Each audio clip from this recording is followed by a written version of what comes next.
नमस्कार दोस्तों, कहानियों की श्रृंखला में आज सुनिए मुक्तिबोध जी द्वारा लिखी कहानी विपात्र, जिसमें एक तरफ विचारशीलता है तो दूसरी तरफ आत्मकथात्मकता।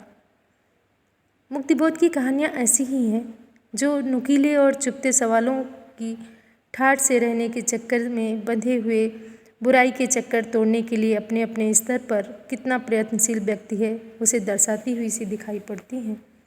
तो सुनिए विपात्र कहानी। लंबे लंबे पत्तों वाली घनी घनी बड़ी इलायची की झाड़ी के पास जब हम खड़े हो गए तो पीछे से हंसी का ठहाका सुनाई दिया। हमने परवाह नहीं की, यद्यपि उस हंसी में एक हल्का उपहास भी था।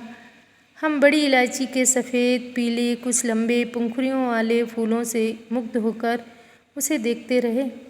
मैंने एक पंखुड़ी तोड़ी और मुंह में डाल ली। उसमें बड़ी इलायची का स्वाद था। मैं खुश हो गया। बड़ी इलायची की झाड़ी की पांत में हींग की घनी हरी भरी झाड़ी भी थी और आगे उसी पांत में पारिजात खिल रहा था। मेरा साथी बड़ी ही गंभीरता से प्रत्येक पेड़ के नाम समझाता जा रहा था, लेकिन मेरा दिमाग अपनी मस्ती में कहीं और ही भटक रहा था। सभी तरफ हरियाली अंधेरा और हरियाली उजाला छाया की तरह फैला हुआ था। बीच बीच में सुनहली चादरें बिछी हुई थीं। अजीब लहरें मेरे मन को आत्मसिंचित कर रही थीं। मैं अपने साथी को पीछे छोड़ते हुए एक क्यारी पार कर कटहल के बड़े पेड़ की छाया के नीचे आ गया और मुग्ध भाव से उसके उभरे रेशे वाले पत्तों पर हाथ फेरने लगा। उधर कुछ लोग सीधे सीधे ऊंचे बड़े बूढ़े छरहरे बादाम के पेड़ के नीचे गिरे हुए कच्चे बादाम को हाथों से उठा उठा कर टटोलते जा रहे थे।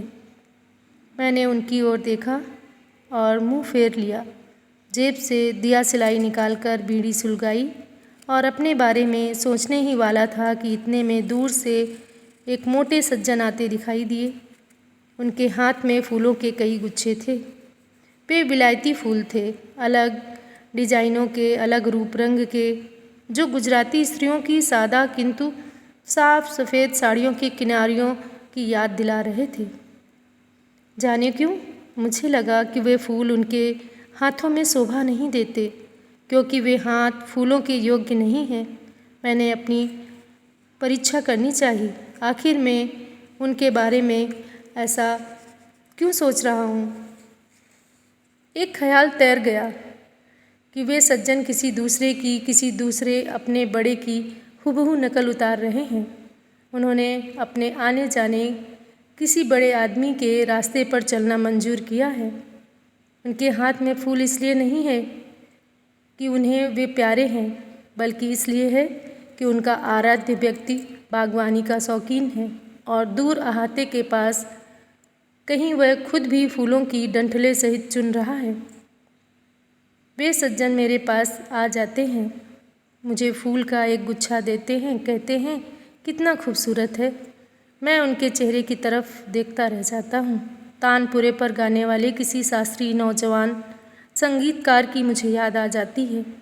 हाँ, वैसा ही उनका रियाज है, लेकिन काहे का? आराध्य की उपासना का। अपने ख्याल पर मैं मुस्करा उठता हूँ और उनके कंधे पर हाथ रखकर कहता हूँ, यार इन फूलों में मज़ा नहीं आता, एक कप चाय पिलाओ। चाय की बात सुनकर वो ठहाका मारकर हंस पड़ते हैं। बहुत सरगर्मी से और प्यार भरकर अपने सफ़ेद झक कुर्ते में से 1 रुपये का नोट निकाल कर मुझे दे देते हैं। जाइए सिंह साहब के साथ पी आइए। मैं खुशी से उछल पड़ता हूँ। वे आगे बढ़ जाते हैं। मैं पीछे से चिल्लाकर कहता हूँ, राव साहब की जय हो। मैं सोचता था मेरी आवाज़ बगीचे में दूर दूर तक जाएगी, लेकिन लोग अपने में डूबे हुए थे। सिर्फ सिंह साहब हींग की झाड़ी से एक पत्ता मुझे लाकर दे रहे थे। मैंने कहा, सिंह साहब तुम्हारा हिमंगवे मर गया। जगत सिंह स्तब्ध हो गया।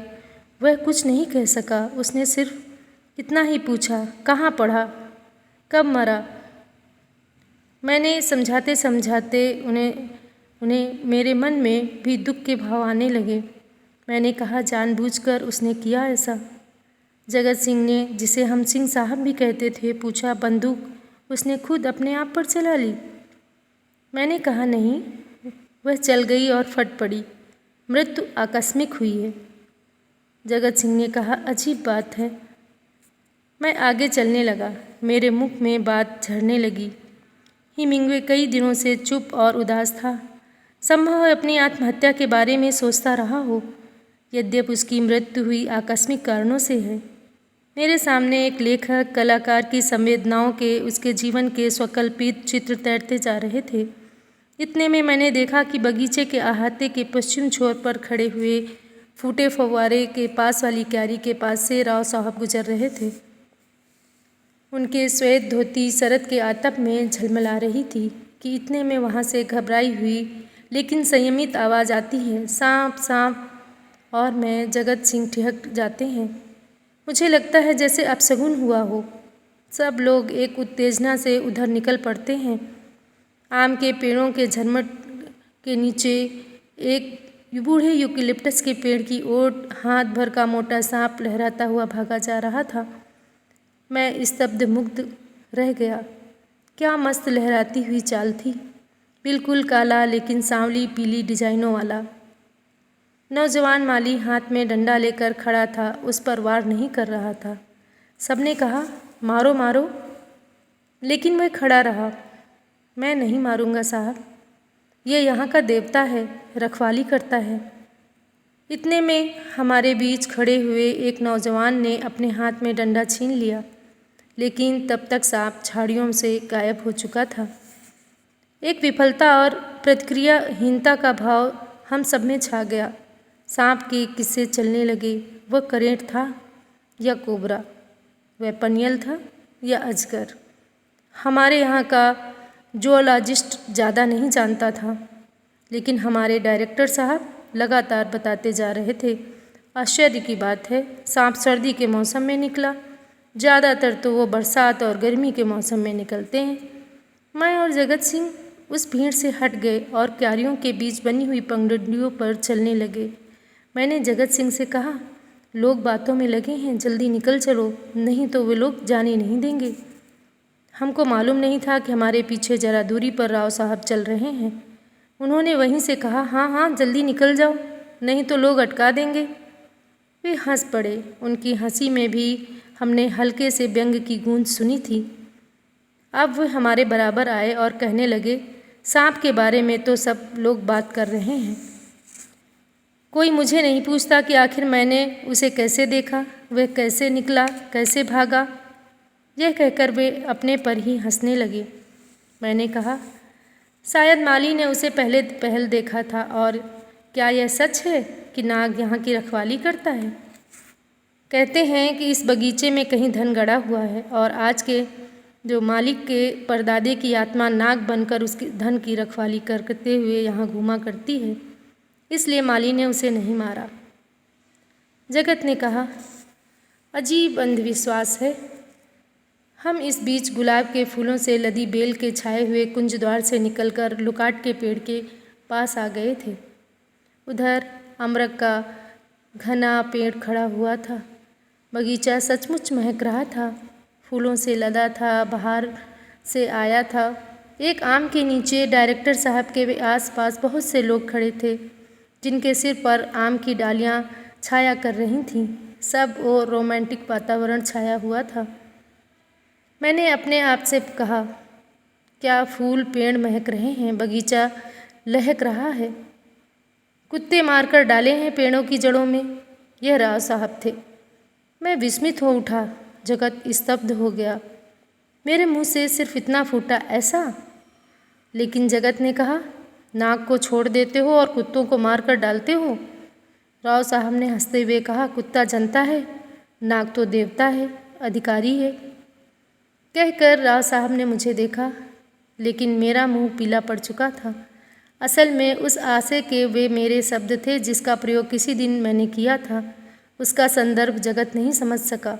मैं तेजी से कदम बढ़ाकर फाटक की ओर जाने लगा। मैंने जगत से कहा, एक बार मुझे बॉस का गुस्सा आ गया था। शायद तुम भी तो थे उस वक्त जब दरबार बर्खास्त हुआ।